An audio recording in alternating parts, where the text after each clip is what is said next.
Every month, a parade would pass through my hometown, but we were never allowed to look at it. I've lived in Arizona for the past 15 years of my life, but I had a very different life before that. I used to live in a small town in the middle of nowhere. I couldn't even tell you what side of the country it's on, or if it's even in the United States. It was a small forest town with dense trees in all directions, but where exactly this particular forest is, well, your guess is as good as mine. The only thing I know for certain is the name of the town, Point Pine.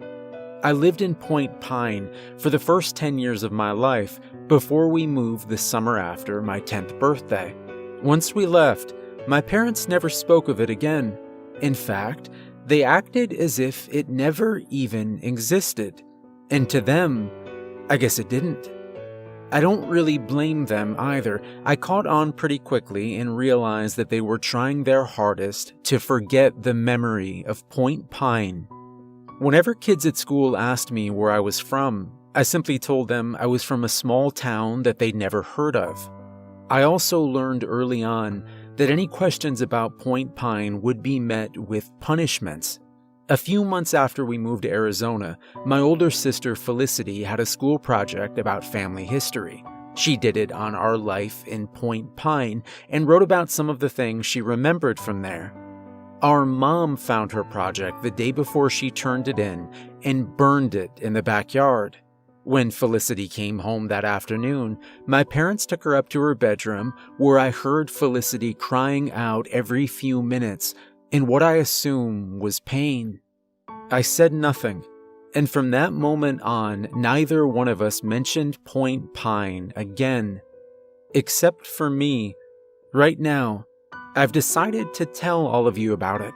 I don't know what's causing me to remember all these things that I'd locked up in the deepest parts of my brain.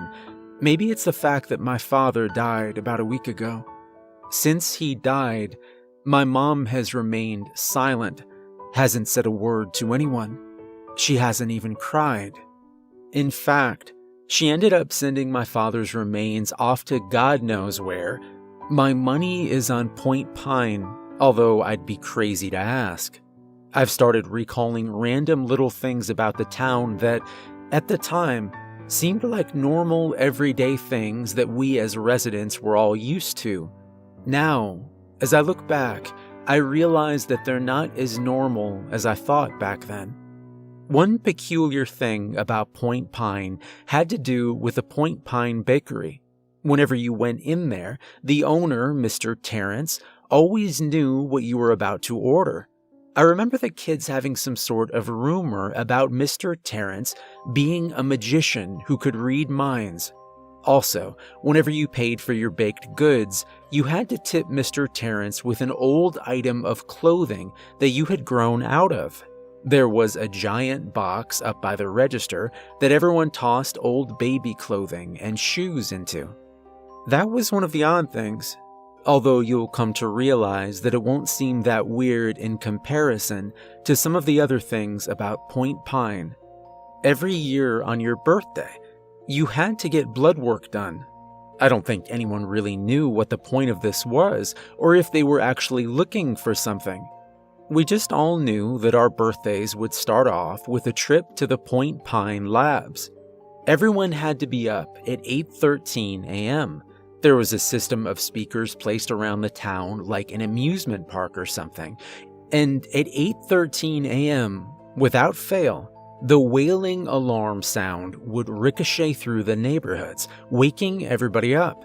This was followed by parents running to wake up their children and get them out of bed as quickly as possible, like the house was on fire or something.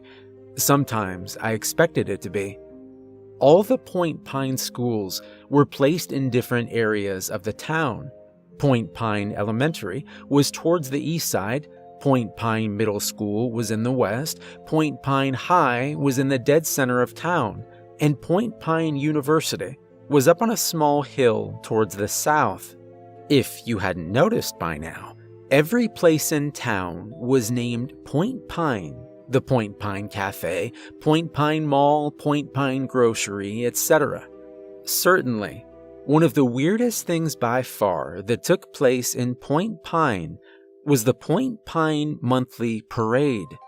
It happened every month, without fail. It was never on the same date, and each month a student from Point Pine High was chosen to be in it.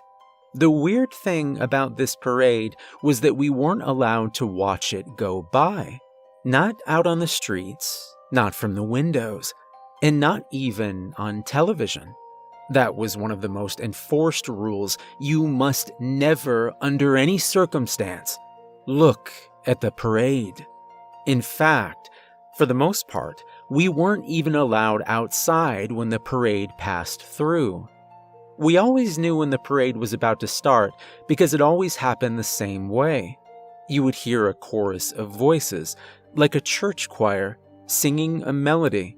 It wasn't a familiar one that I knew. I was only familiar with it in the sense that I heard it once a month. It sounded like it could be from a nursery rhyme or something similar. The voices seemed to come from everywhere and nowhere all at once.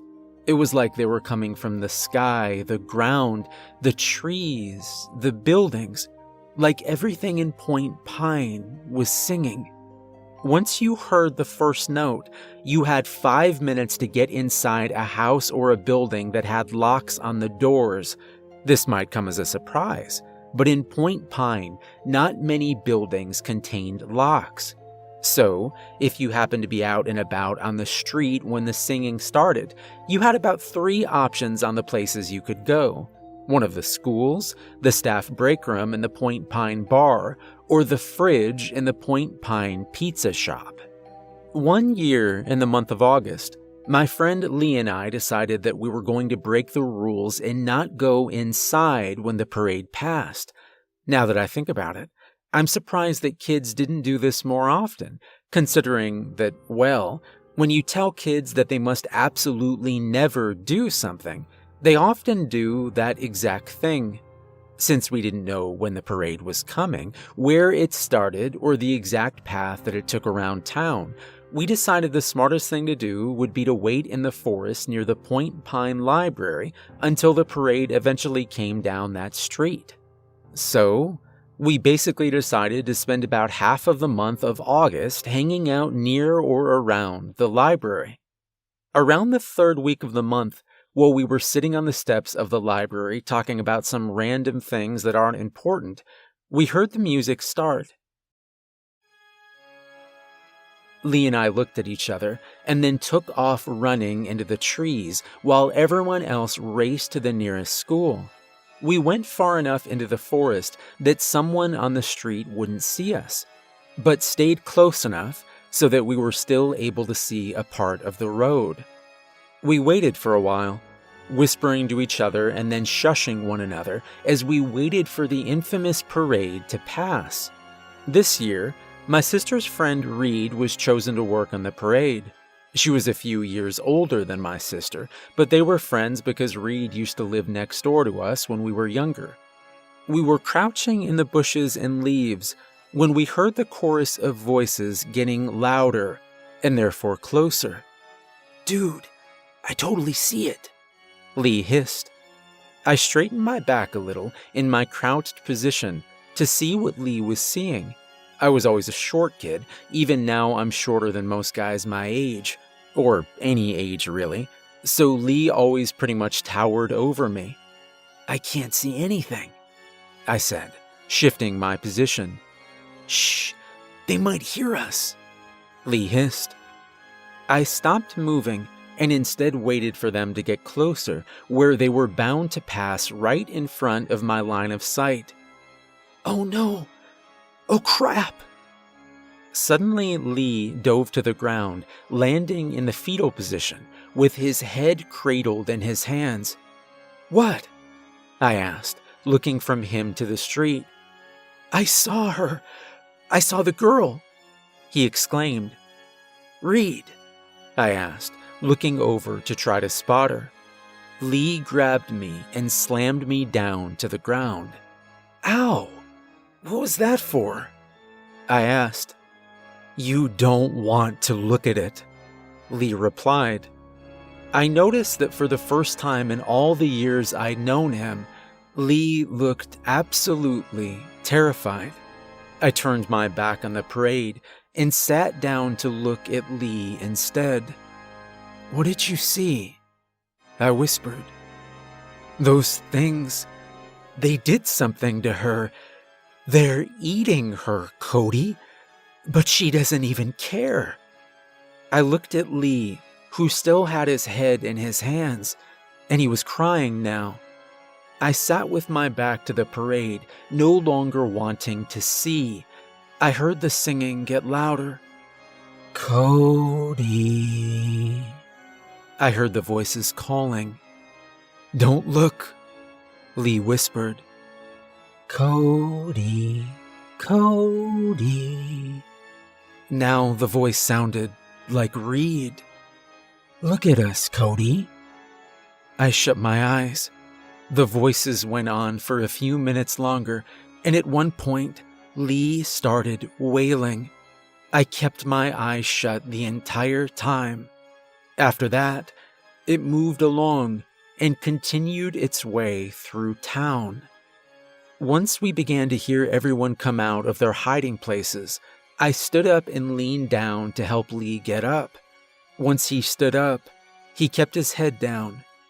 "Lee, what's wrong?" I asked. I could hear him sniffling. "Lee."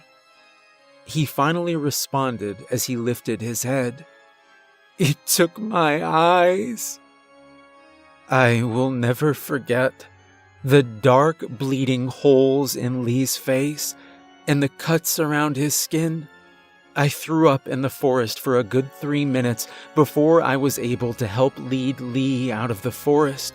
A few adults saw us and got our parents, who came and got us right away. The day after that, my family moved out of Point Pine. I never knew what became of Lee after that day. Minutes after we left, my parents acted like Point Pine never existed. It was never discussed, and I never had the nerve to ask about Lee again. As far as I know, Lee was the only person who ever saw the parade, and he was never able to see anything else after that. I don't know if Point Pine still exists. I'd like to go check it out again, but even if I knew where it was or how to get there, I don't think I'd ever go back. I have a feeling that I wouldn't exactly get a warm welcome. Although, I can't shake the thought that my parents were somehow still connected to the town, even after all those years.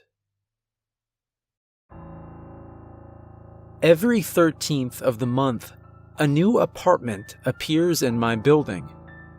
I inherited Point Pine Oaks from my grandfather after my father wanted nothing to do with it. I, on the other hand, was broke and in need of a place to stay and a job, and well, beggars can't be choosers. So that's the answer to the question that I get asked anytime that I'm out and about on the streets of our town. How on earth did you get stuck with that place? Everyone can see what Point Pine Oaks is, which is an apartment building that is 6 stories tall with 12 apartments on each floor. The outside of the building looks pretty normal. It's just a brick building at the end of Breyer Road, which is a cul-de-sac that contains no other buildings on the street except for Point Pine Oaks. My grandfather bought the building in late 2013. It had been abandoned for over 3 decades, and the town was eager for someone to buy it. It became his passion project, and the building soon became the biggest apartment building in all of Point Pine. Any resident of Point Pine knows that the Oaks are anything but normal, however. For starters, no one ever decides to move in. If people want an apartment, they have to go all the way to the opposite side of town where the apartment complex is. You see, people don't move into the Oaks. They just kind of appear. Every 13th of the month, a new apartment appears until each floor has 12 of them, and then, the following year, a new floor appears to accommodate the next 12 apartments. Oh, And I suppose I should also mention, none of the residents are human. At least, not normal, living humans.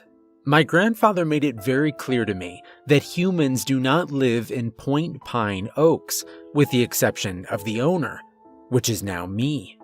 He never explained to me why humans are not allowed in the Oaks, and I never really asked because it just felt kind of like the rule that you follow without asking any questions. The entire first floor houses people who have died outside of the town. You see, anytime a prior resident of Point Pine dies, they wake up again here in Point Pine. Usually they're put in some secluded house up in the mountains, but for reasons unknown, they all ended up here at the Point Pine Oaks in 2014. The second floor houses the creatures with eyes that are too wide, teeth that are too sharp, and skin that is too green. They first appeared in Point Pine in 2015 and have been in charge of the farmers market since. They're relatively nice and tend to mind their own business, but that doesn't mean that they don't still freak me out every time I see them in the building, with their incredibly long arms dragging on the floor. On the third floor is where the collectors live. The leaders of the collectors is 10-year-old Mary Lou Birmingham. Mary Lou is the one who collects children's teeth. Of course, she doesn't take them right out of their mouths. That would be horrifying.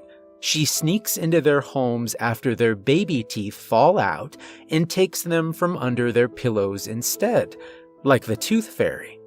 Most of the collectors are children, with the exception of Old Man Jones, who is an old man. Some of the children collect dead bugs, others collect less unsettling things like flowers, but some collect the dirt from graves in the cemetery. On the fourth floor live all the people who died in 2017 when the bell tower appeared in Windsor Park. No one ever figured out what the deal was with that bell tower, but exactly 12 people died that year, as soon as they saw it. Once the people of Point Pine picked up on the pattern, they stopped going into Windsor Park. Of course, after that, the bell on the tower would just ring every month and still manage to kill more people, but that's a different story. On the fifth floor are the invisible vampires, but we don't talk about them.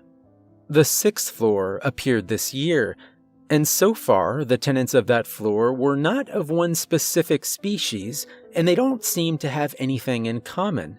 The first family to appear has no mouths and communicate by somehow talking inside my head. In February, one of the sacrifices from the Point Pine parade showed up. In March, it was a headless man. April brought a family of cucuys that almost gave me a heart attack the first time I saw them. They were by far the most horrifying residents of the building, with their huge red eyes that rattled around in their skulls and their decaying black skin that was crawling with maggots.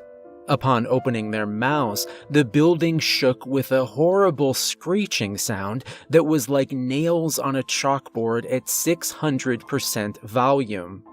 In May, a seemingly normal-looking family moved in, which terrified me just a bit more than the cucuys had until they invited me to dinner, and I watched their lower jaws drop to their shoulders as each one ate an entire raw chicken in one bite. June brought a demon who would routinely set fires in the building, but other than that, it appeared to stay out of everyone else's way. Last month brought the Wendigos, which were by far the hardest to deal with. We had to come up with an agreement that they would only eat the undead folks on the first floor, since they would just wake up in their apartments again the next day, and therefore they wouldn't technically be hurting anybody. Today, the new apartment didn't appear until noon. This was odd because they usually appear right at midnight on the 13th. I stood on the 6th floor, staring at the empty wall until a door suddenly appeared. Apartment number 68. I took a few deep breaths to prepare myself for whatever hideous monster would answer the door, and then lifted my hand to knock. "Coming," someone called from inside. I heard footsteps approach, and then the door opened in front of me. "Hi." There was a woman standing in the apartment. She looked normal enough, tall and blonde, with a tattoo of a rose on her left forearm. Hi. I'm the owner of the building, the landlord. My name is Eric." I extended my hand out, bracing myself for some sort of heat or coldness or shock. "I'm Gwen. Nice to meet you." She shook my hand with a strong grip. It was a normal handshake, but I wasn't going to relax just yet. I needed to give it a few minutes to know what exactly these new residents were. "Oh, come in. I'll introduce you to my family." I slowly followed her into the apartment. I looked around. It seemed pretty normal. Then again, all the apartments seem normal. It's the things that live inside that aren't normal. "Hey guys, come out here," Gwen called into the apartment. "Would you like some water?" she asked. "Oh, no thanks," I replied. I turned at the sound of footsteps to see 2 kids and another woman walk out into the kitchen. "This is my wife Laura and our kids Kimberly and Christopher." "Nice to meet you." Laura stuck her hand out and I shook it. Again, it was normal. "I'm Eric. I'm the owner of the building," I replied. "Nice to meet you." There was a brief moment of awkward silence. "So, do you have any questions?" I asked. The kids took off as I stood there with Gwen and Laura. "Oh, yeah, so what are the rules? Are we allowed to, paint the walls and hang stuff up?" Gwen asked. "Oh, yeah, you can decorate this place however you want," I replied. "Awesome!" she exclaimed. "So, if you don't mind me asking, what are you?" I asked, fidgeting with my hands. "Excuse me?" Laura asked. What are you?" I don't mean to be offensive or anything. I just like to know. Laura and Gwen exchanged looks. "Like lesbians? Are you allowed to ask that?" Gwen asked, narrowing her eyebrows. No, I mean, like, what are you? I know you're not human." Laura laughed. "Not human? What do you think we are, like mythical creatures?" "Well, I don't know. That's why I'm asking. I mean, your neighbors are Wendigos, and there's a family of Kukuis down the hall." I pointed out the door. "Is this some kind of joke? Is it because we're new?" Gwen asked. "No," I replied, confused. "Well, then, we're just regular humans." Laura chuckled awkwardly. I stared at them. "Haven't you ever seen a human before?" "Not a regular one, at least not in this building." "Okay, now you're freaking me out," Gwen said. "Do you know where you are?" I asked. "Well, sure. We're in Colorado, right?" "No, this isn't Colorado." "What do you mean? Where are we then?" "Point Pine," I replied. "Where?" "You're in Point Pine. It's a small town in the middle of nowhere." Laura ran to the window in the living room and pulled the curtains back and gasped. "What is it?" Gwen asked, turning around. Their window had a view of some of the buildings in the down below, along with a giant sign right outside. "Welcome to Point Pine. Population unknown." I don't understand. How did we get here?" I shrugged. "I don't really know how people get here. They sort of just show up." "Okay, then how do we get to Colorado?" Laura asked, looking away from the window. "You don't," I replied. "What do you mean?" "You can't willingly leave Point Pine once you're here. Everyone who leaves gets banished. And even then, when you die out there, you just wake up here and you're stuck again." Gwen sighed, and Laura ran her hands through her black hair. "So you don't know why we're here?" Laura asked. I shook my head. "But if you really are just human, then this can't be good." After a few minutes of silence, I left the apartment and decided to go outside to get some fresh air. I stepped onto the elevator and pressed the button to the first floor. I got off and made my way down to the doors, stopping as I reached out to open it. I looked down at the watch on my wrist. It was still noon, but that wasn't possible. I'd been up in the apartment for at least 20 minutes. But that wasn't the only thing that was wrong. It was pitch black outside. I couldn't even see the sidewalk right outside the door or the giant tree that was a few feet in front of the building.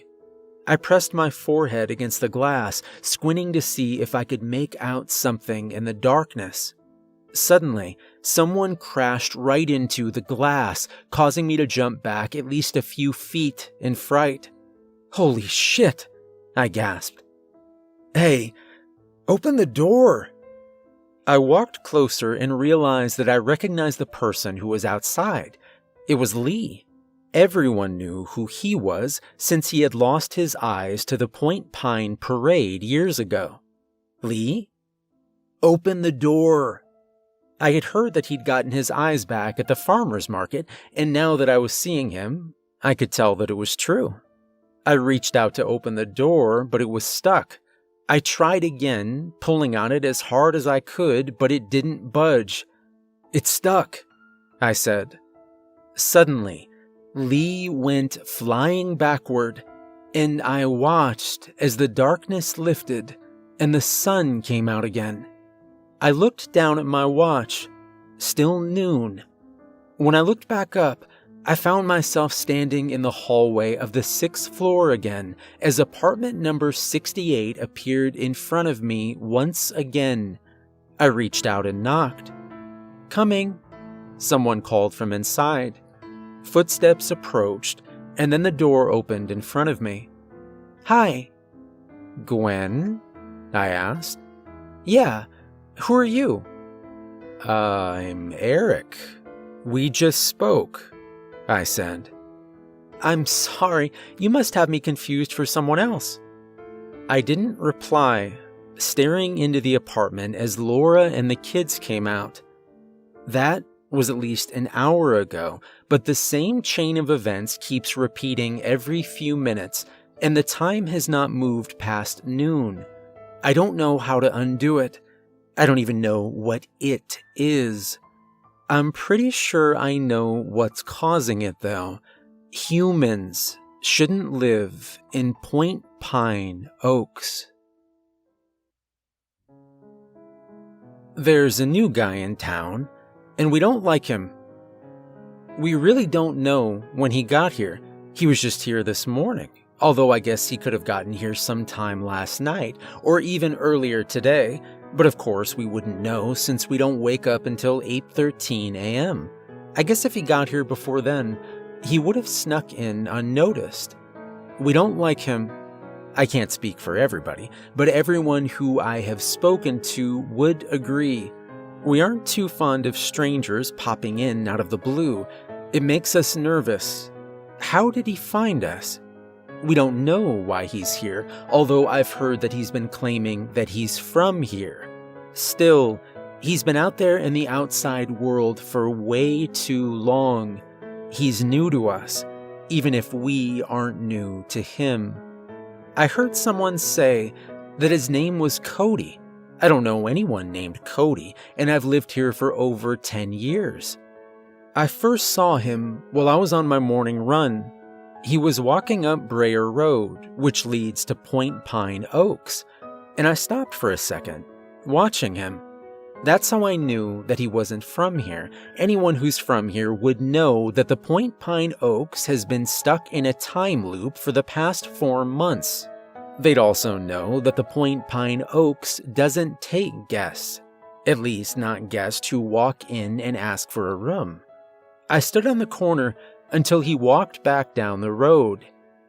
"What are you doing?" I called. "That didn't used to be here." He gestured towards the oaks. "Yeah? I'm assuming it's not a normal apartment building," he said, walking closer to me. "Right? I'm looking for someone. Do you think you can help me?" I looked around the empty street. "I don't know you." "Yeah, I haven't been back here in 15 years. Gosh, that's a long time. Not that much has changed, though." He chuckled. I said nothing. "Anyway, I'm looking for my dad. He died about 7 months ago." "Well, if he's dead, then why are you looking for him? Don't you know where he is? In the ground somewhere, no?" He stared at me. "Everyone knows you never really leave Point Pine." He was right, but I wasn't going to help him. "Sorry, I wouldn't even know where to start looking," I replied. That was a lie. I knew exactly where to start looking. He was probably in one of the houses up in the mountains or in the oaks. "Oh, that's fine. I'll go find some people that I know. They should still be here. Have fun with your walk." I watched as he walked away towards the center of town where most of the shops were. He stopped a few feet away and slowly turned back to look at me. "Hey, has the parade happened this month?" he asked. It made me nervous that he knew about that. "No," I said. He mumbled something that I didn't quite catch and continued walking. I was too anxious to finish my run, so I went home instead. "I heard Cody's back." My father was on the phone as I walked into the kitchen. "Haven't seen that boy in years, and suddenly he just manages to show up here. Crazy, ain't it?" He huffed. He looked up and saw me. I'll call you back." "How was your run?" "Who's Cody?" "Just a boy. Is it cold out?" "I met him. Cody. I met him on my run." He sighed. "He's looking for his father." "Right." "Is he that Cody?" I asked. I could tell he didn't want to talk about it. "I'm going to the farmer's market," I said instead. There were a lot of people around today, more than usual at least. I walked around a few stands, trying my best to avoid the creature's green skin and the wide eyes and the sharp teeth, which was hard since they were in charge of the farmer's market. I was at a produce stand when I saw Cody again. Everyone got quiet and started whispering among themselves. I hid behind a wooden pole before he saw me. I didn't want to be seen speaking to him. "Reed?" Everyone looked towards Cody as he walked up to Reed, who was in the middle of buying something. "Cody?" So she did know him, which meant he was telling the truth. He was from Point Pine. That still didn't seem to make anyone any friendlier towards him, though. "I thought the parade." I knew Reed had been in the parade years ago and had only appeared in February of this year in the Point Pine Oaks. "Yeah, I'm back," she said. I'm looking for my father. Do you have any idea where I could find him?" "He's at the Oaks, first floor. I see him from time to time." "The Oaks," he repeated. "Yeah, but you can't go in there." I figured. "I can tell him for you, though. I live there," Reed said. "What about Lee?" he asked. He's somewhere around here," Reed replied. She was right. He was. Somewhere being the time loop at the Oaks. I wondered why she didn't specify that. I looked around and I noticed that no one else was speaking. It was dead silent. Cody and Reed must have noticed too, because they stopped talking and looked around. "I don't think they like me much," Cody whispered. He was right. We didn't. I saw him again later that day as I was leaving the Point Pine Library. I'd just returned some books that my father had checked out on gardening, and I saw him talking to Mr. Terrence outside the Point Pine Bakery. I stood on the steps of the library, watching. They seemed to be having a normal conversation. Mr. Terrence was laughing at something that Cody had said, and it made me weary of him. I already didn't trust Cody, and now I don't trust Mr. Terrence. They continued to talk, and I noticed other bystanders giving them weird looks. I decided that it was time for me to leave and began walking down the steps and onto the sidewalk. That's when the chorus of voices started singing. I took off running immediately, as did the rest of the people standing around. I knew everyone would head for the Point Pine bar first, which meant it would get full and I'd only have to go back and find somewhere else to hide. The Point Pine Middle School was my best bet. It was only about 2 minutes away if I ran fast enough, and so I took off in that direction. I ran as the familiar melody filled my ears. It seemed like it was coming from all around me, above me, and below me. I ran faster, seeing the school in the distance. I threw open the doors and walked in. There were only about 20 or so people in here, but I knew it would get full in no time. I sat down on the floor, trying to catch my breath. "Marcus, can you watch the doors for me? The parade starts in exactly 3 minutes. Make sure you lock them and get everyone inside before then." I got back up as Mrs. Monroe handed me the keys. I walked over to the door, propping it open with my body as people ran inside the school. I could see more and more people coming down the street, frantically running as the start of the parade got closer and closer. 2 minutes left. The crowd of people had thinned out. Now there were only a few people trickling in at the last minute. 1 minute left. I could see someone coming in the distance, and I squinted, trying to make out who it was. 50 seconds. As the person got closer, I saw that it was none other than Cody. 40 seconds. I began to close the door. 20 seconds. Cody picked up his speed, shouting for me to wait. I kept closing the door, slowly. "Wait, please," Cody shouted. I watched as he got closer and closer, and time seemed to slow down as he desperately ran towards the door.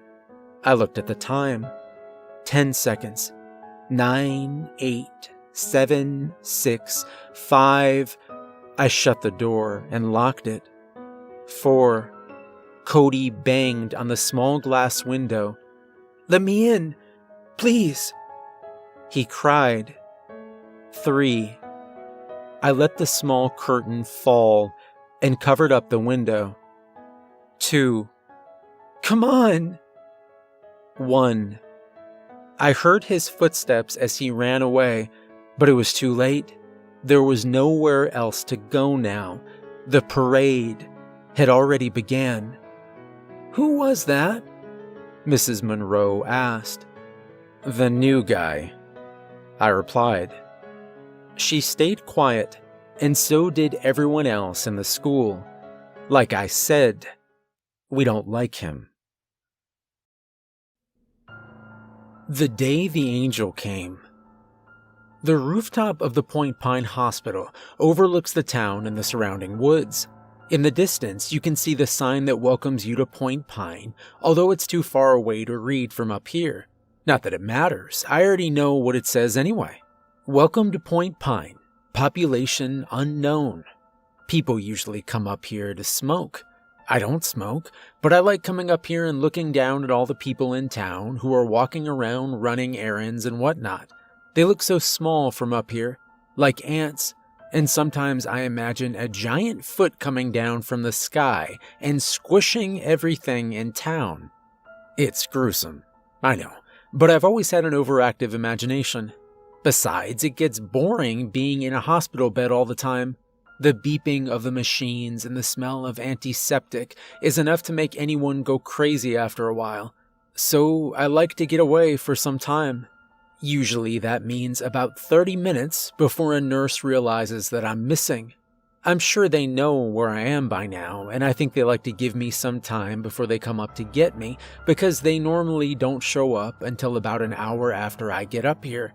I'm not sure if they're allowed to do that, but I appreciate it nonetheless. But enough about me. This story isn't about me. At least, not really. It's about the people of Point Pine, and it's about Apollo. I met Apollo a few hours ago on the rooftop of the Point Pine Hospital. I'd been up there for no more than 15 minutes when I suddenly noticed him standing a few feet away from me, leaning over the edge, staring at the town below us. He was dressed in all black, including a black hat that covered most of his face and dirty, worn-out boots. I was startled because I hadn't noticed anyone else out here when I came up. It was like he had just appeared out of nowhere, and given the number of odd things that occur in this town, I wouldn't be all that surprised if he had. He was smoking a cigarette, and the wind was blowing the smoke directly into my face. I stifled a cough and turned the other way. Don't know what it is yet, do they? I looked over at him, but he continued to look down and smoke. Again, it blew into my face, and I tried not to cough. "Excuse me?" I asked. He turned to face me, but I couldn't make out the top half of his face due to the shadow caused by his hat. "The doctors, they don't know what you've got," he replied, taking another drag from his cigarette. This time, when he exhaled and the smoke blew into my face, I coughed. He had an accent, but I couldn't quite place it. "Sorry." He tossed the cigarette on the floor and used his heel to put it out. "How do you know?" I asked, after a few minutes of silence. "Because I know a lot of things about a lot of people." I stepped closer to him. "Like what?" He turned back towards the town below us and pointed off to the right. "You see that man over there, in the brown coat, walking out of the library?" I squinted and found the man that he was talking about. However, I couldn't tell who it was from up here. "He killed his 5-year-old son about 2 months ago and let his wife go to prison for it." "That's awful," I said. "People are pretty awful, yeah. You know Mr. Terrence, the psychic baker?" he asked. "Yeah.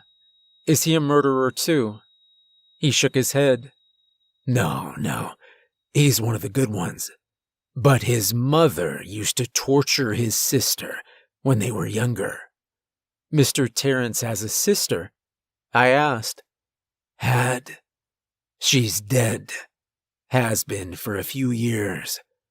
Suicide." There were a few minutes of silence as we watched people walking through town. "Who are you?" I asked finally.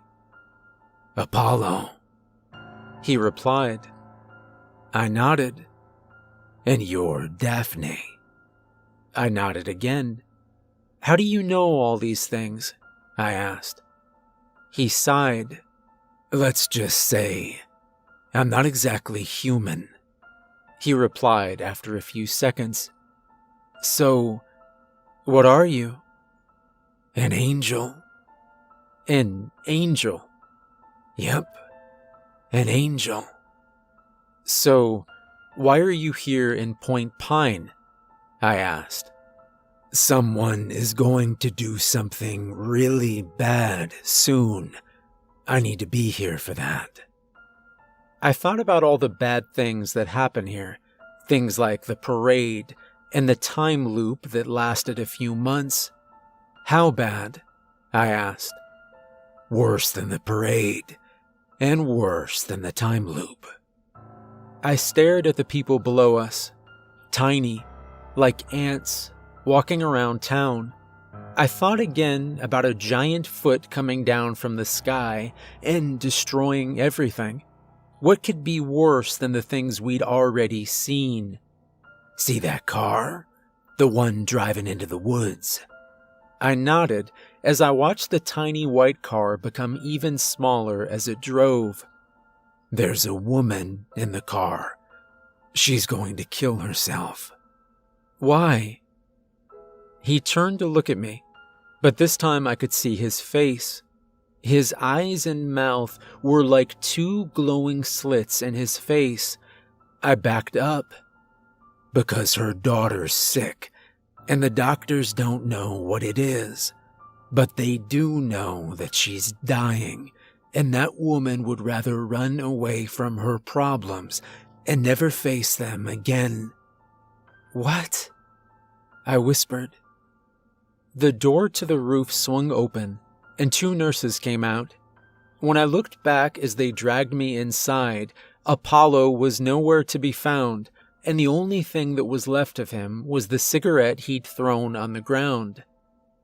The nurses told me I was dying. They said my mom wanted to tell me. They couldn't get a hold of her, but someone saw her steal a car, a white car, and drive off.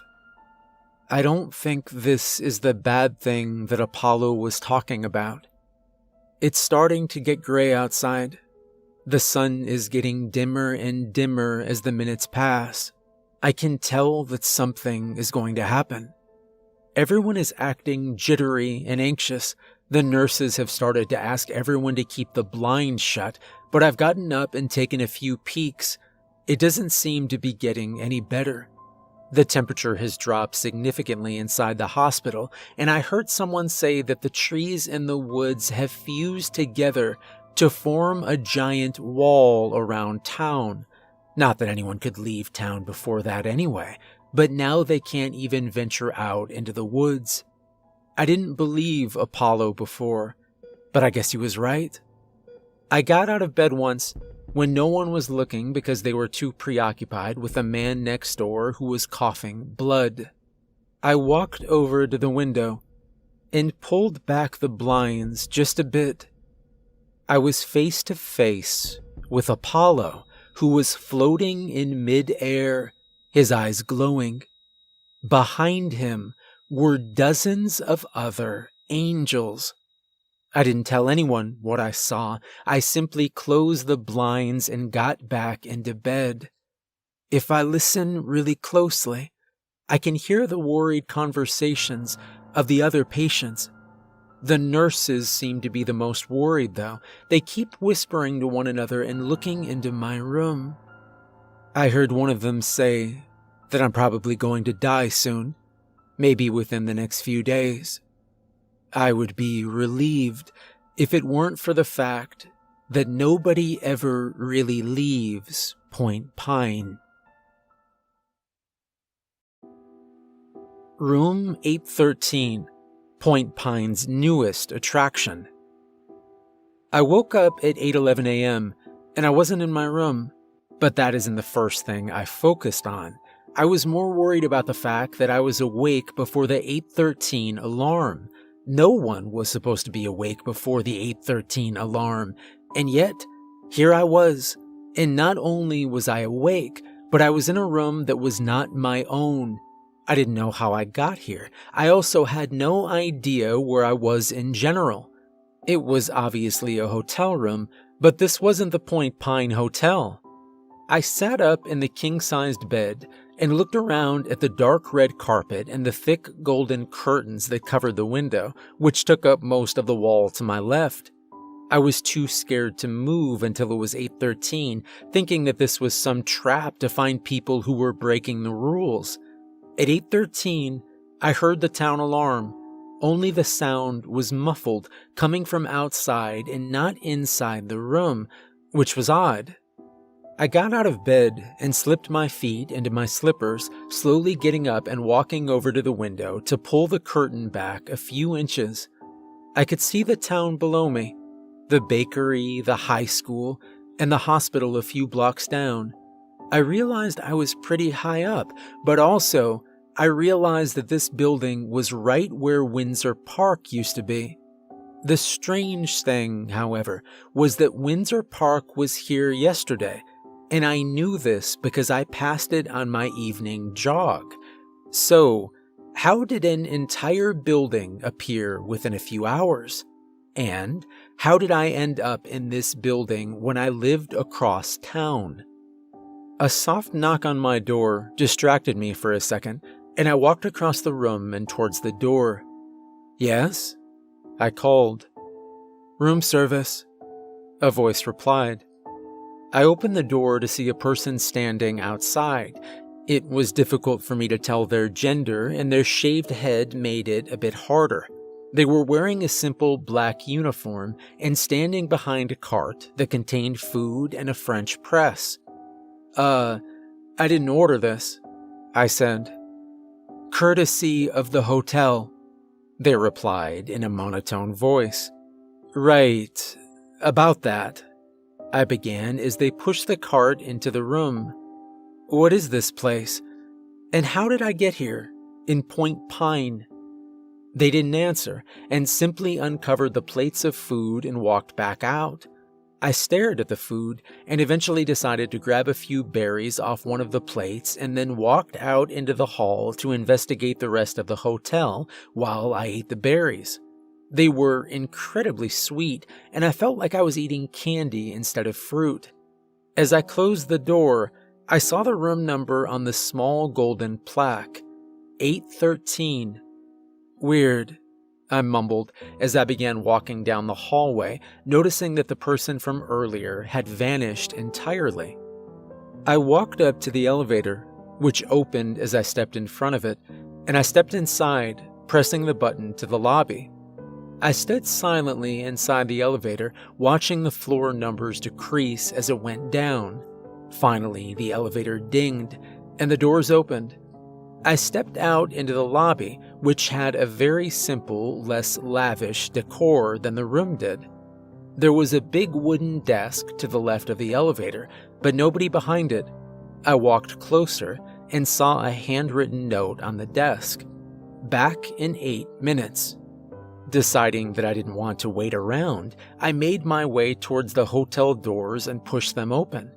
I found that they were extremely heavy, and I had to lean on them and push them open using all of my body weight.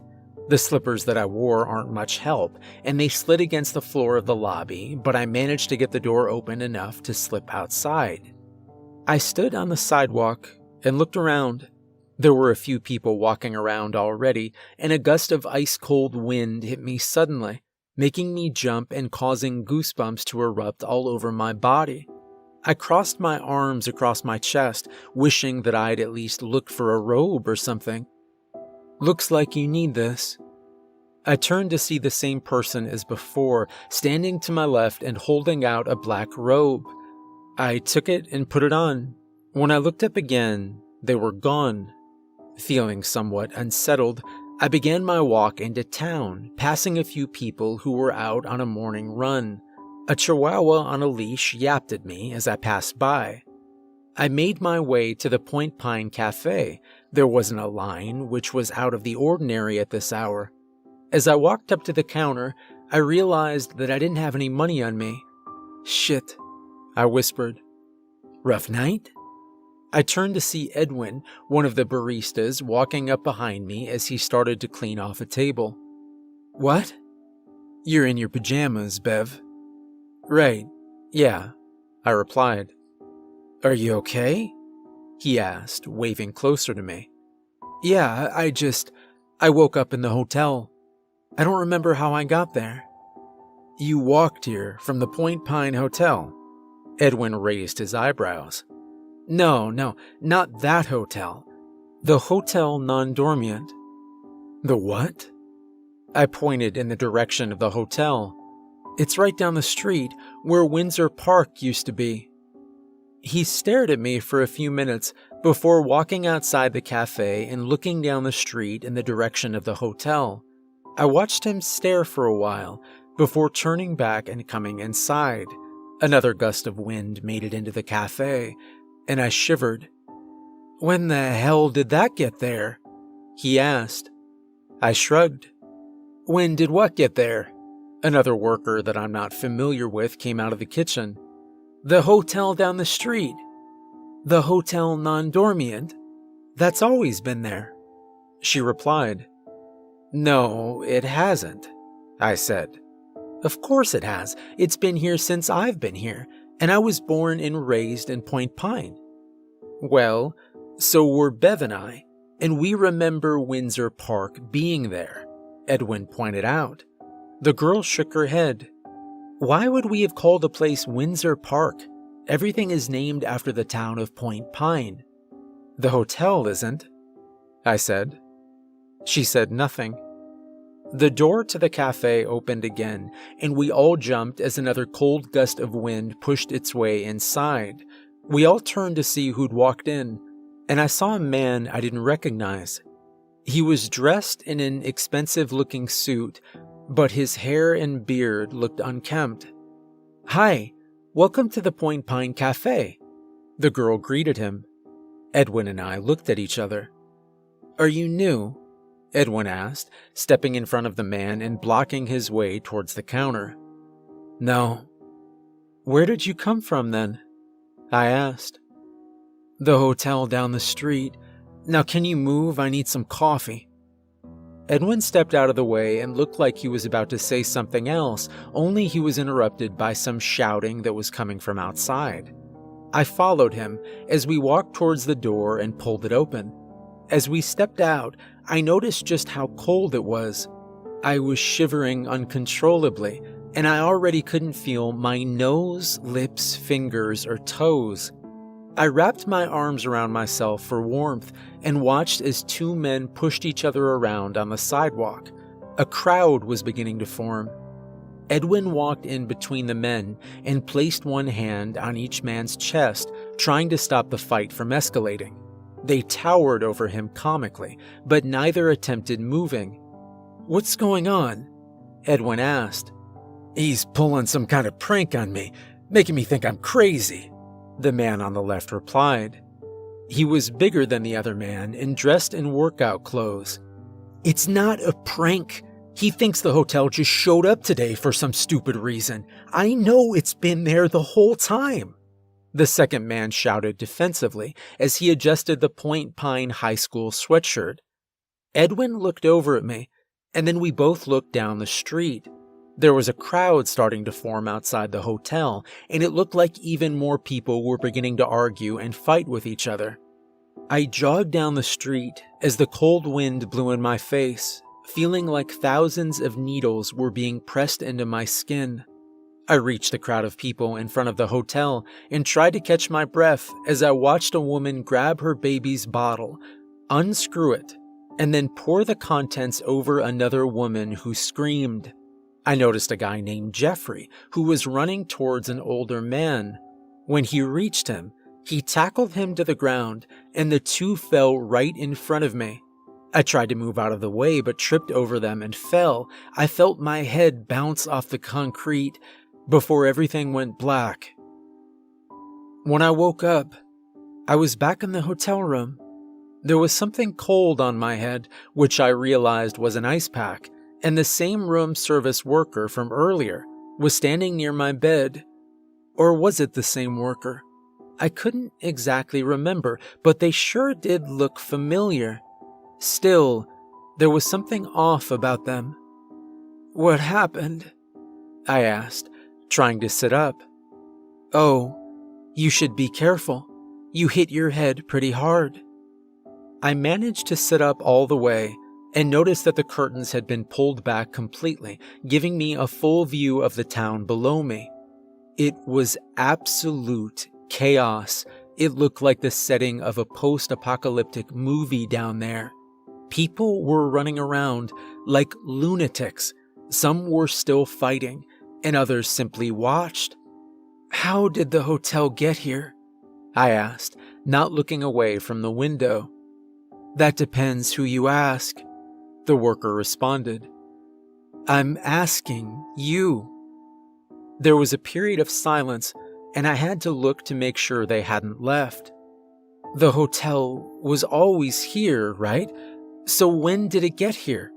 I asked. Well, that's a little hard to remember, isn't it? What? The worker began to walk towards the door, evading my questions. Enjoy your stay at the hotel. I suggest you stay inside. You're much safer in here. I turned back to the window as the door to my hotel room closed. Below me, the town continued to tear itself apart. Point Pine's newest visitor came with a warning. Mary Lou Birmingham took my sister Genevieve's tooth this morning. I saw her leaving the house when I got up to make breakfast. I only saw the back of her head as she walked out our front door, but I would recognize those bright red curls anywhere. This wasn't anything out of the ordinary, at least not here in Point Pine. That's just what collectors do. They collect stuff. No one really knows why or what they do with it, except for Mary Lou. We've seen her wearing jewelry made from the teeth of the people of Point Pine. She obviously doesn't wear all the teeth. That would be weird, and so I've always wondered what she did with the rest of them. Last year, when our hamster Pennies died, Curtis Mann came to take it from us. He collects dead animals. Those are the only two collectors that I'm familiar with, but there is 12 total, and they all live at the Point Pine Oaks. Recently, the collectors have been behaving a little weirder than usual. Today when I went on my run, I saw all of them walking in 2 single-file lines down the road. I'd never seen all 12 of them together at the same time, so I stopped to observe. They were walking weirdly. They would put one foot forward, then stop for a second, then bring their other foot forward, then stop for a second. They walked like that all the way down the road, headed for the shops in the center of Point Pine. I saw them again about an hour later when I walked to the Point Pine bakery to pick up a pie for my mom. As I was waiting for them to bring my order out, Mary Lou walked up to me. "Hey, Lee," she said, sounding a bit sad. "Hey, are you alright?" Mary Lou sighed, and I glanced down at the chain she wore around her neck that contained a small glass bottle that was filled with teeth. Suddenly, that pie didn't sound so appetizing. "Why would I be alright?" she asked. I stared at her, not really knowing how to answer. "Haven't you heard about the visitor?" I shook my head slowly and then glanced over to see if anyone was on their way with my pie yet. No offense to Mary Lou, but she had a tendency of making people feel uncomfortable. Mary Lou sighed again and then reached out and placed her hand on my arm. She wore a ring with a tooth on it on each one of her fingers. I tried not to gag. "Be cautious with your eyes, Lee. I would hate for you to lose them again," she said, staring at me intently with her huge green eyes. I watched as she walked away. The spot where her hand had rested on my arm felt noticeably colder than the rest of my body, and I rubbed my arm until the feeling went away. I finally got my pie and headed outside. I looked down the road and saw the collectors were back in their 2 lines, walking in that weird way that they had been earlier. I watched them for a few seconds. Mary Lou turned around, and we locked eyes. She brought both of her hands up to her face and covered her eyes before turning back around and continuing her walk. I turned around and started walking back home, thinking about how Mary Lou was quite possibly the most unsettling 11-year-old that I had ever met. On the walk home, I overheard a few different conversations about the collectors. The people of Point Pine were starting to become irritated with them, convinced that they were playing some sort of prank on everyone. When I got home, my mom was talking about them too. "Can you believe it? They told Sandra's kid that she needed to keep an eye on his arms because he might lose them. I mean, who says that to an 8-year-old? "Mary Lou told me to be cautious with my eyes," I said, as I stepped in and set the pie down on the kitchen table. "What?" my dad snapped. "I'm sure it's fine. They're just weird," I replied. "They told Cody that the parade was coming back to get him soon, my mom said. Cody had come back to Point Pine a few months ago and had survived the Point Pine parade twice now. He had been staying with us for a while now, but spent most of his time locked in his room in the basement. She said something about a visitor. What? My dad asked, at the same time my mom asked, Who? Mary Lou. She asked me if I'd heard about the visitor. What visitor? My mom asked. I don't know. She didn't give me a name. My parents spent the majority of the day questioning what Mary Lou and the rest of the collectors were talking about, and that evening we all got a flyer slipped under our front doors. I was sitting on the couch when it flew across the floor. I walked over and picked it up. It was a black piece of paper with the words "Beware the Visitor" scrawled crudely at the top in white crayon. Below that, in neat writing, also in white crayon, it read the following: Residents of Point Pine, tomorrow at 7:00 a.m. we will have a visitor. We advise you not to interact with him, which shouldn't be a problem since no one is allowed up until 8:13 a.m. He will use this time to wander around town and even your homes. If you hear him, simply pretend to be asleep. He is here to take from you, but as long as you don't interact, you'll be fine. Be careful. The collectors. It didn't take long for people to freak out. Sure, we were all used to weird things happening in Point Pine, but how did the collectors know so much about this? Some people walked over to the Oaks to try and speak to the collectors, but apparently Eric wasn't letting anyone in. Not that I blamed him. After being stuck in that weird time loop with him, I understood his caution when it came to the people that he allowed inside his building. Eventually, people returned to their homes and went to bed. There was an odd feeling like something really bad was going to happen. I tried my best to ignore it and went to bed at my usual time, tossing and turning for a few minutes before finally falling asleep. I awoke when I heard the front door creak open. I turned over in bed and looked at the clock.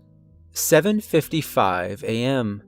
My heart sped up in my chest as I realized that the visitor was here. I could hear the footsteps coming up the stairs, and I turned so my back was facing my bedroom door, shut my eyes, and tried to even my breathing. As the visitor got closer, I noticed that he was humming a very familiar tune. It took a few minutes before I realized that it was the same music that played whenever the Point Pine parade started. The visitor never stepped into my bedroom, but I heard him wandering around the rest of the house for what felt like hours. Finally, I heard him walk back out the door. I breathed a sigh of relief as I slowly turned back around to look at the clock. 8:08 a.m. 5 minutes until we could be up. I laid there, staring at the ceiling and waiting for the town alarm to ring. Before it did, however, I heard a scream pierce through the morning silence. It sounded like it was coming from the house next door. I froze in bed, not wanting to take a look and risk seeing something that I shouldn't. Mary Lou's voice kept echoing in my mind as I laid there, waiting for the town alarms to go off. Be cautious with your eyes, Lee. I would hate for you to lose them again. Finally, the town alarms went off, and I climbed out of bed and made my way downstairs, the rest of my family, and Cody, following me. I walked over to the living room window and pulled the curtains open a few inches to look outside. Most of the neighbors were now out there, crowding on the Humphreys lawn. My dad opened the front door, and Cody and I followed after him, making our way through the crowd of people to try to see what was going on. We pushed through until we got to the front of the crowd and finally managed to see what the big deal was. On the front lawn was the entire Humphreys family, all 4 of them, laying on their backs and facing up towards the sky, their eyes darting around the crowd of people above them. Their noses and mouths were completely gone. Everything below their eyes had vanished and was simply replaced with smooth skin. No nose, no nostrils, no lips, just eyes and smooth skin all the way down their faces.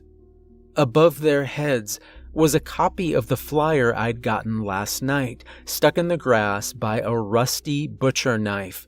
Only this flyer was a bit different. It was written on white paper in red font, and it read, "Welcome the visitor," at the top. The rest of the flyer said as follows: "Residents of Point Pine, tomorrow at 7:00 a.m., we will have a visitor. You have been chosen to interact with him. Congratulations. He will use this time to wander around town and even your homes. When you hear him, get up and say hello. It's an honor to be chosen. He is here to see you and only you.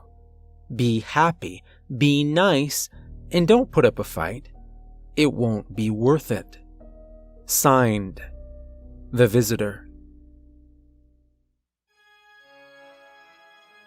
The things in the giant bear costumes won't stop handing out popcorn. I hate the carnival.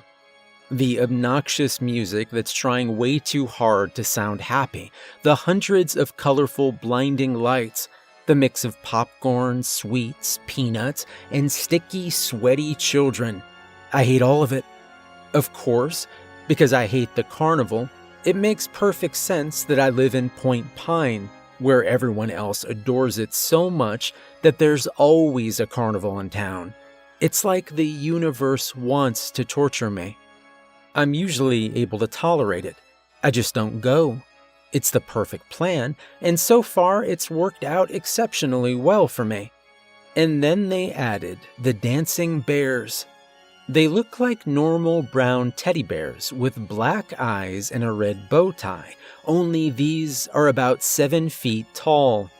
I saw the first one in the middle of town while I was picking up groceries. It was standing outside the bakery, slowly swaying in place while that stupid carnival music played through some speakers that seemed to be located inside the costume. As I got closer to the giant dancing bear, I thought about kicking whoever had this fantastic idea right in the teeth. When I passed the bear, it held out a bucket of popcorn towards me, seemingly manifesting it out of thin air.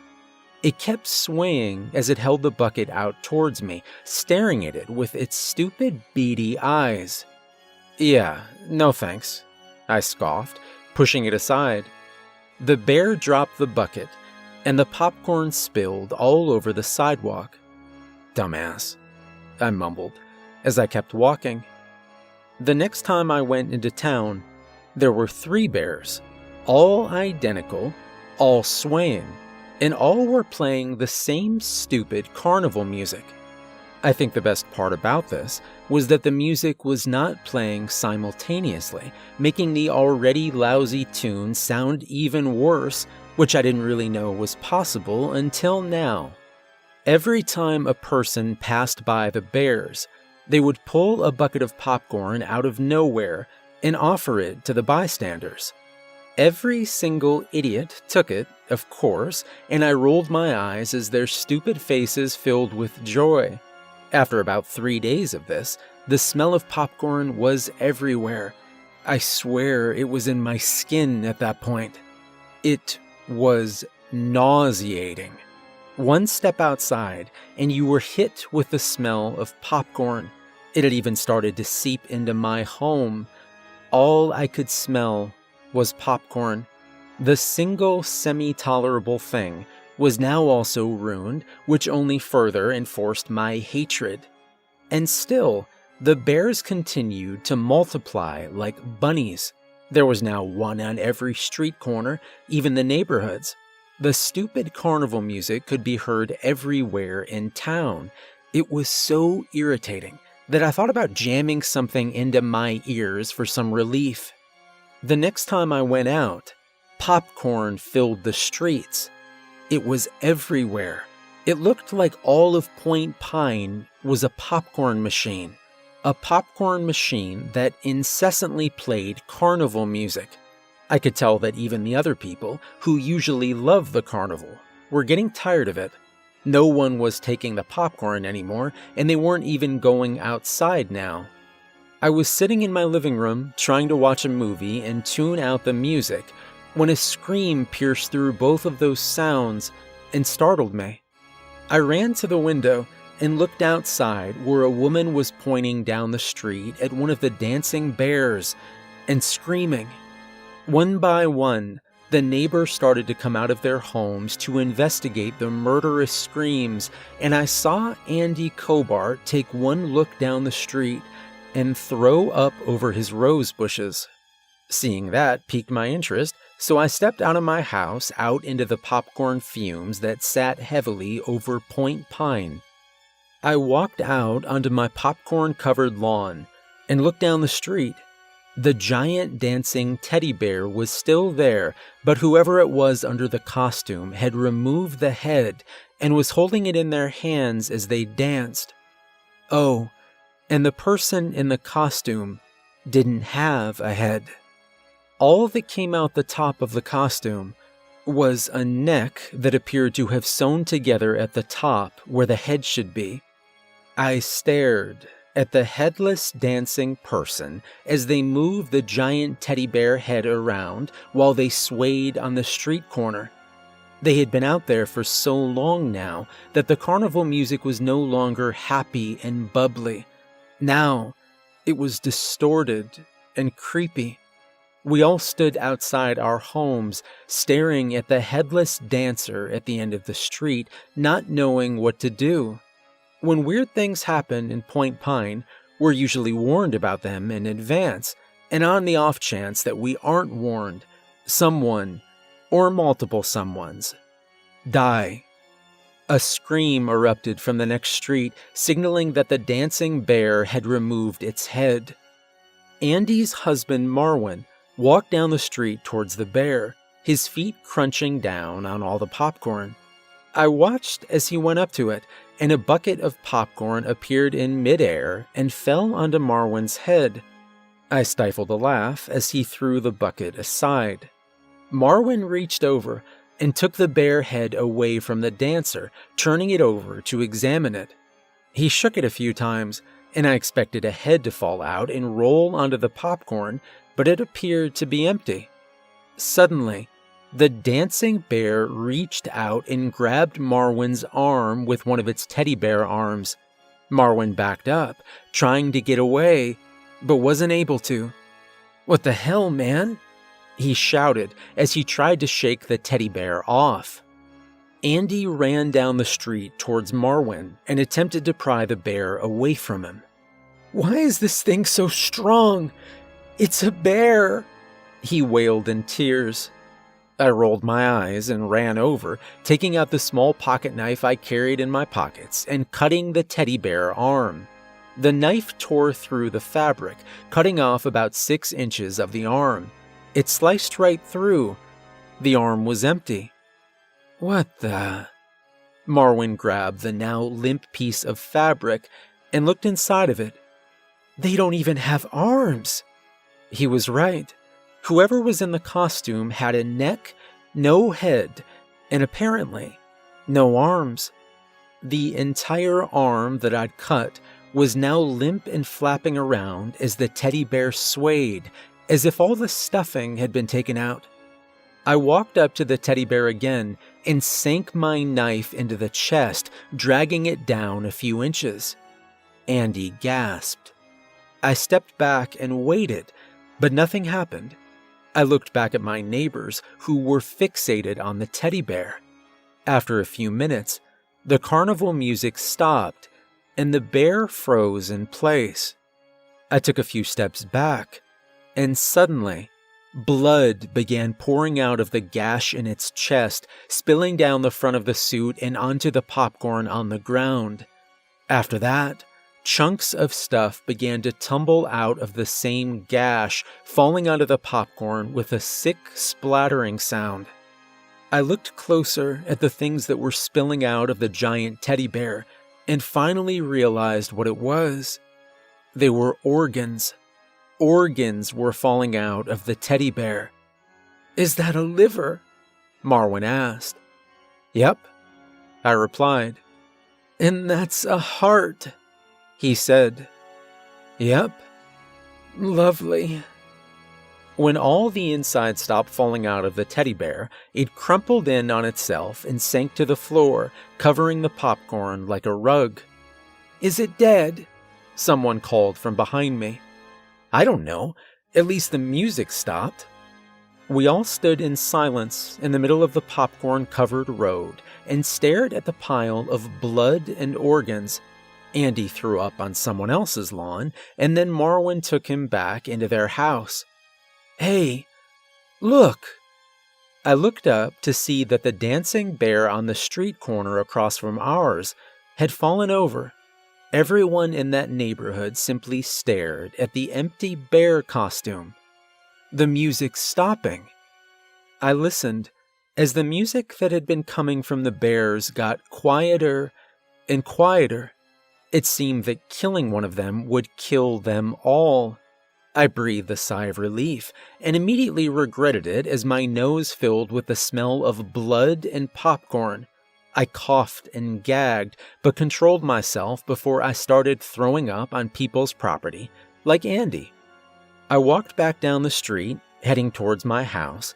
Just as I was about to step onto my porch, I felt the ground begin to shake. I held on to the stair railing and looked back just in time to hear a loud pop and see Felicity Green fall backward onto the popcorn in the street. There was a giant hole in the middle of her chest that was still slightly smoking. There was another pop nearby, and the house next door's living room window exploded. "What in the fresh hell was that?" someone called as people ran over to Felicity's smoking dead body. "It was a kernel." "There's no way a kernel just ripped a hole into Felicity's chest." "Well, it was a really big kernel." Amidst the voices that were shouting at each other from across the street, there were another 2 pops. I stared at the ground intently and managed to see one kernel pop up into the air and laying a few feet away, making a crack in the sidewalk as the popcorn around the area burned up and started smoking. Now it smelled like burned popcorn. I walked back towards the street, and the closer I got, the hotter the area felt. The roads were heating up. Point Pine was now an actual popcorn machine. I backed up and headed towards my house as the popping started to increase, sending flaming hot kernels everywhere. I ran inside and locked my door, heading to my living room window and pulling the curtains back to look outside. Everyone was now in their homes, and all that was left in the street was burned popcorn and Felicity's body, which was still smoking and now appeared to be cooking from the heat that was coming from the road. I glanced down the street, where the loose organs were now beginning to move closer to each other, forming a body as each organ took its place. A new costume began to form around the organs, this time taking the shape of a circus clown instead of a teddy bear. It was wearing bright yellow clown shoes, a white and red striped outfit with blue suspenders, and a rainbow wig. The clown's face was painted white, with pink circles on the cheeks and a black diamond that surrounded each eye. The carnival music started up again, and the clown jumped up and down on the road, yelling "hot, hot, hot" every time its feet landed on the hot street. After a few minutes, it caught me staring and waved at me as its head did a 360. He skipped towards my house, stopping in front of the sidewalk, and I stared as a bucket of popcorn appeared out of nowhere, and he held it out towards me. When I didn't move, the clown dropped the bucket on my lawn, and then turned around and made his way across the street, jumping and clicking his heels together after every step, while he shouted "hot, hot, hot" in a loud, cheery voice. He kept jumping and clicking its heels as he made his way towards Felicity. Hot, hot, hot. Finally, he reached Felicity's body and leaned down, tearing off her entire arm with ease, and then taking a huge bite from the middle of it, bone and all. He stared at me while he ate the arm, and the carnival music slowly grew louder and louder as all the other dead bears transformed into one. I hate the carnival. Due to recent violent events, pumpkins are no longer allowed in Point Pine. It all started when Cassandra Wolfhart killed a pumpkin sprout. I didn't know Cassandra personally, but I knew of her. She was friends with Tom's sister, and Tom was friends with me. All that I know about Cassandra, I've learned against my will in passing comments from adults or other kids at school. That Wolfhart girl, now that's a picky eater if I've ever seen one. One thing that everyone in town knew was that Cassandra hated pumpkins. She literally could not stand the sight of them. I once watched her start screaming at the top of her lungs when a barista in the Point Pine Cafe offered her a pumpkin spice latte. That girl was weird, and her hatred of pumpkins was the weird cherry on top of the weird sundae that was Cassandra Wolfhart. Tom said that anytime Cassandra came over during the fall season, she would avoid looking into their backyard. Apparently, the first time she went over, she saw their pumpkin patch and went white as a ghost before she passed out on their kitchen floor. He showed me a dent that he swears was made by her head hitting the wooden floorboards, but Tom is kind of a liar sometimes, so I just go along with most of what he says. I knew about the girls at school who liked to play pranks on Cassandra. One time, they filled her locker with pumpkin guts, and when she opened it, she threw up in the middle of the hallway. I have to say that at first, I found Cassandra to be a little ridiculous, but now I feel bad for her. So many people constantly terrorize her with her biggest fear. I think about what I would do if someone was dangling me off a cliff as a joke, and I realize that I'd probably react the same ways that Cassandra has. Last week, I was at Tom's house while Cassandra was there hanging out with his sister Megan. Even from Tom's room, I could overhear Cassandra complaining about pumpkin spice season. I even heard her gag a few times after she said the word pumpkin. Cassandra left before dinner that day when she found out that Tom's mother was serving pumpkin bread for dessert.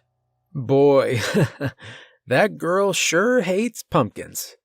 Tom's dad chuckled as he went out the front door. A few days after that, Cassandra's brothers managed to carry her to Tom's pumpkin patch in her sleep, and when she woke up surrounded by pumpkins, she screamed so loud that she woke up everyone in the neighborhood. They all rushed out to find her slamming her fist over the pumpkins, punching holes into a few of them. She had apparently broken off a few nails doing this and severely cut up and bruised her hands in the process. They had to call the police and the paramedics to tear her away from the pumpkin patch and then sedate her so they could transport her to the hospital. Since her brothers had filmed it, they were in some big trouble with the cops and their parents. May said she tried to go visit Cassandra, but she wouldn't even talk to her. She just kept crying and saying that pumpkins were going to want revenge, Tom said, as we did our history homework. Revenge for what? For what she did to them, duh. She basically murdered a bunch of pumpkins, Haley. I saw what it looked like afterward. She literally destroyed our whole pumpkin patch. I looked up at Tom, who was highlighting in a textbook. Yeah, but they're pumpkins. They don't care, I replied. She doesn't think that. He mumbled. I didn't hear much about Cassandra for the rest of that day, but the following morning when Tom's parents went outside to clean up the mess, they found that all the pumpkin debris was already gone. You mean someone just cleaned it up? I asked Tom over the phone. I guess. What else could have happened? I didn't say anything, because honestly, I didn't know. Maybe someone just felt bad and had decided to help Tom's family out by cleaning up Cassandra's mess. It wasn't likely that she would clean up after herself, at least not without having some sort of breakdown. The following morning, at 4 a.m., someone called the police claiming that there was a girl in a hospital gown wailing and running barefoot down the street. It was Cassandra, and when they caught up to her, she said she was running from the pumpkin monster. She'd made it all the way to our neighborhood from the hospital and collapsed on her front lawn. I watched through the bedroom window as the police talked to Cassandra and her parents for a few minutes. Something caught my eye off to the left, and I looked over to see Tom waving me down. I ran downstairs and out the front door to meet him. What's going on? I asked. She says there's a pumpkin monster out to get her. Tom grinned. Maybe all the teasing caught up to her, and she finally broke down. I looked over at the rest of the neighbors who had been drawn outside onto the street by the cops and the crazy girl in a hospital gown. Or maybe not. Tom trailed off. I glanced back at him and saw that he was pointing towards one of the running paths that came out of the woods and between two of the houses on the street. There was movement in the trees and a flash of orange before something came out of the woods. What the hell is that? I asked. Oh my God, it's here. The pumpkin monster is here. Please, you have to help me. I don't want to die. Cassandra wailed as she saw it. And for once, Cassandra wasn't crazy. The thing that had come out of the woods was, in fact, a pumpkin monster. It was about 7 feet tall and made out of the broken pumpkins from Tom's pumpkin patch. The pumpkin pieces were crudely molded together to form feet, legs, a torso, arms, hands, a neck, and finally, a head. It had pumpkin guts draped all over it, hanging off its body, and leaving a trail of them all over the ground. It stopped in the middle of the street, and people began to go back into their homes. It seemed to look around for a while, moving its lopsided, half-smashed pumpkin head from side to side, even though it had no eyes or any other facial features. After a few seconds, it headed straight towards Cassandra, who screamed so loud I thought my eardrums were going to burst. It began to awkwardly make its way toward her home, taking wide steps and fumbling as it tried to speed up. Oh, hell no. It shook the ground with each step, and I held on to a nearby fence for balance. The police pulled out their guns and shot at it a few times, but it continued to walk, unfazed. Cassandra darted between two of the officers and headed towards Tom and me. What is she doing? Why is she running this way? Tom asked. The pumpkin monster pivoted and began making its way toward us as well. Cassandra ran past us, looking back towards the monster for a second. She continued to run down the street, and Tom and I moved out of the monster's way as it chased her. After a few seconds, Tom took off after it as well. Where are you going? I asked. Don't you want to see what happens? I hesitated for a second before I followed. Hey, come back here, an officer called after us. We made it to the end of the street just in time to see Cassandra trip and roll down the small hill. We stopped and listened to her screams as she kept rolling down the hill. "No way," Tom whispered. We kept watching as Cassandra rolled straight into another pumpkin patch, her head making contact with the biggest pumpkin and slamming right through it with a dull thud. Oh my God, she's dead. The pumpkin monster tripped down the field, falling over Cassandra's lifeless body and falling apart all over her and the pumpkin patch. The cops finally caught up and raced down the hill to check on Cassandra, but I was right, and she had died. Not even an hour later, there was a town-wide announcement: no more pumpkins in Point Pine. Ever. Tom and I watched from the top of the hill as people carried the pumpkins away to burn them all at the edge of town. Someone had already taken Cassandra's body away, but left the pumpkin that her head had smashed through. For days, all that anyone talked about was Cassandra's freak accident. That night, Cassandra was seen again. Multiple people reported seeing her walking around town, sobbing and asking for help. I was one of them. I heard her cries in the middle of the night and looked out my bedroom window to see her standing in the middle of the road right outside her house. She was dirty and bruised, covered in pumpkin guts and dried up blood. She cried loudly, gasping for breath. "Someone please help me. Please, I hate pumpkins." I continued to watch as no one, not even her parents, turned on their lights or even looked outside. Cassandra fell to her knees in the middle of the road, continuing to cry, before finally falling face first, her forehead pressed to the road.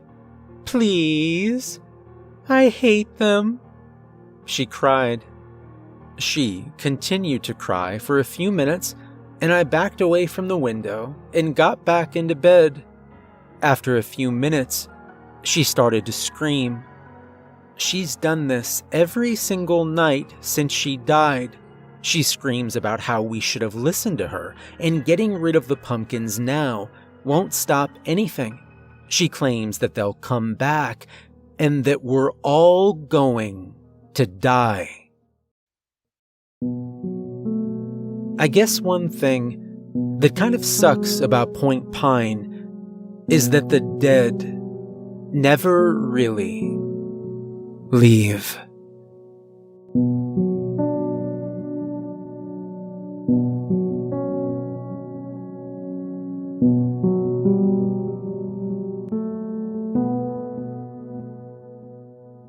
Hey everyone, remember to like and subscribe if you enjoyed the video, and a special thank you to Gabby for the awesome stories. Make sure to check out more of her work.